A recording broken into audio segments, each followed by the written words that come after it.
ஏசப்பா என்னை ரத்த சிந்தி என்னை கல்வி சுத்திகரிச்சு என்னை நீதிமான் ஆக்குனார் அப்படிங்கிறது புதிய உடன்படிக்கை இல்லைங்க.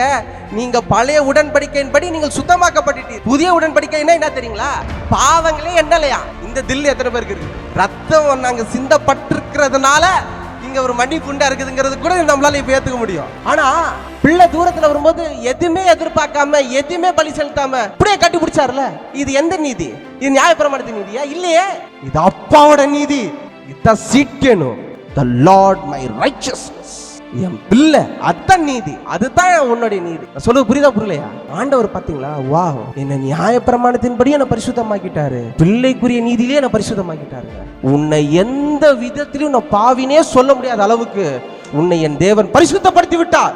ஆனா ஒண்ணு புரிஞ்சுக்கோங்க, ஒண்ணு புரிஞ்சுக்கோங்க. ரத்தத்தை சிந்தனால என்ன ஏத்துக்கிட்டாருன்னு நினைக்கிறீங்களே, அது ஏதோ ஒன்று புதிய விஷயம் நினைக்காதீங்க. அது வருஷம் பண்ணிட்டு தான் இருந்தாங்க. அது நிறுத்துறதுக்காகத்தான் ஒரே பலியோட நின்று போச்சு. இந்த ஒரே பலியோட வந்தது தான் நியாயப்பிரமாணத்தின்படி. நியாயப்பிரமாணத்தின்படி ரத்தம் சிந்தத்தில் இல்லாமல் மன்னிப்பு உண்டாகாதுங்கிற ஒரு வசனம் இல்லைன்னா அவர் சிலுவைக்கு போக வேண்டிய அவசியமே இல்லை.